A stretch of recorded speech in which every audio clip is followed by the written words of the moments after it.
Bonjour à tous. Je fais cette vidéo pour vous évoquer un sujet qui me tient à cœur, c'est le sujet de l'aide publique au développement. Dans une première partie, je vais vous parler de l'interruption de l'aide publique au développement américaine et son impact. Et dans une deuxième partie, je vais vous parler de la guerre commerciale qui commence à être importante dans les pays euh, développés, notamment aussi de la décroissance marginale du capital qui fait qu'il y aura une reconfiguration économique dans ce monde de demain. Donc du coup, au niveau de l'aide publique au développement, c'est vrai que les États-Unis ont arrêté leur aide publique au développement et c'est totalement très intéressant aujourd'hui d'analyser les conditions justement de cette rupture de l'aide. Pourquoi arrête-t-il l'aide? C'est parce que l'aide n'est plus efficace, c'est parce que le département d'État américain n'a plus les moyens nécessaires et le budget nécessaire pour accorder des dons ou des prêts aux pays africains. C'est ça aussi la question. Et moi, ma problématique pendant mon mémoire de recherche à l'Institut catholique de Paris, c'était d'expliquer en quoi l'aide publique au développement sous sa forme actuelle ne permettait pas de combattre la pauvreté parce que tout simplement, l'aide n'allait pas aux populations qui en avaient le plus besoin. Souvent, ça passait par des ONG et ces ONG parfois accordent des prêts, mais parfois les conditions d'octroi de ces prêts ne sont pas vraiment bien claires. Et donc, du coup, il y a des moments où parfois même les États aussi sont des acteurs intermédiaires et ces États-là ne jouent pas un rôle pionnier parce que ces États-là n'affluent pas l'aide. Parfois, il y a des problèmes de corruption et tout ce genre de problèmes. En plus de ça, il y a aussi le montant de l'aide qui fait que parfois les montants et les sources de revenus de ces populations africaines sont très faibles. Et donc, du coup, l'essentiel des montants qui sont alloués aux pays africains sont consommés, que ce soit sous forme de revenus. Et donc, du coup, cela ne permet pas à ces populations-là de pouvoir épargner. Si, par exemple, ils perçoivent des revenus dans la santé, ils utilisent tous ces revenus pour se soigner. Malheureusement, ils ne génèrent pas d'épargne pour pouvoir investir et pour pouvoir subvenir à leurs propres besoins, alors même que l'objectif de l'aide, c'est vraiment permettre justement aux pays africains de pouvoir sortir de leur dépendance. Je l'explique dans un livre que j'ai intitulé Pourquoi l'aide publique au développement n'est pas efficace. L'ESS Solutions et je propose justement à ce que l'aide soit plus efficace en proposant des activités qui puissent permettre aux populations de vivre de leurs propres activités, euh, que ce soit l'insertion par l'activité économique ou ce genre de choses. En tout cas, permettre aux populations africaines d'avoir des emplois et de pouvoir vivre décemment sans forcément attendre à chaque année de l'aide publique au développement.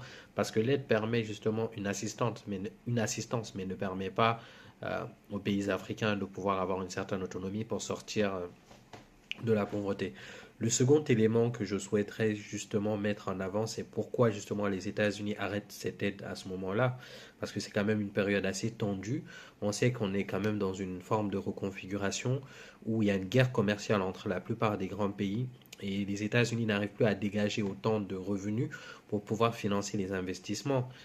Aujourd'hui, pratiquement l'essentiel de la dette américaine est détenu par la Chine, parce que justement les capitaux américains vont se placer dans les pays comme la Chine, l'Asie, avec la recherche de main-d'œuvre moins chère, et donc du coup, ils génèrent leurs revenus en Chine. Et donc du coup, ce sont ces Chinois-là qui prêtent, une fois qu'ils génèrent leur activité avec le capital américain, ces Chinois-là prêtent de l'argent aux Américains et d'autres pays. Donc du coup, vous voyez que euh, le monopole américain et même le monopole européen n'est plus le même, c'est-à-dire que non seulement il y a une forme de partage de la valeur ajoutée et aussi ces pays-là ne génèrent plus autant, non seulement ne génèrent plus autant de valeur ajoutée parce que justement il y a aussi une forme de décroissance marginale du capital, c'est-à-dire que quelle que soit l'innovation que tu vas mettre en place, ta productivité va augmenter mais aller de moins en moins vite, augmenter de moins en moins rapidement. C'est la question de la décroissance marginale du capital dont parle Ricardo. Donc du coup, non seulement on a on a un plus grand partage de la valeur ajoutée parce que les Chinois et d'autres pays comme l'Inde ont commencé à générer des activités, générer des industries. Donc du coup, avec une main-d'œuvre moins chère, les capitaux se placent dans ces pays-là. Et d'un autre côté aussi, au niveau de la croissance des pays, il y a une forme de décroissance marginale du capital. Donc du coup, vous voyez que les pays, notamment européens et notamment américains, se trouvent dans une situation où les Américains ou même les Européens ne génèrent plus autant de valeur ajoutée et n'ont plus autant de liquidité pour faire simple. Et malheureusement, quand on n'a plus de liquidité, on peut malheureusement moins investir dans les pays africains qui eux aussi étouffent du fait des crises politiques et économiques dans la plupart des pays européens, notamment à la guerre en Ukraine. Donc vous voyez quand même, on est dans une situation que le monde n'a pas connue depuis un bon moment, où là on voit que les ressources de la Terre suffisent, mais d'une certaine manière, le partage des ressources de la terre fait que malheureusement certains payent le prix. Et, vu aujourd'hui qu'on commence à avoir des signaux de la dégradation de la vie dans les pays aussi européens, notamment avec la pauvreté qui augmente, on va peut-être aller vers une reconfiguration du monde où là, peut-être que les ressources seront mieux partagées et que l'essentiel, par exemple, des 1% les plus riches partageront leurs ressources et que on aura un programme économique de croissance globale sans forcément prioriser une région par rapport à une autre. Donc c'est tout à fait intéressant de voir la reconfiguration au niveau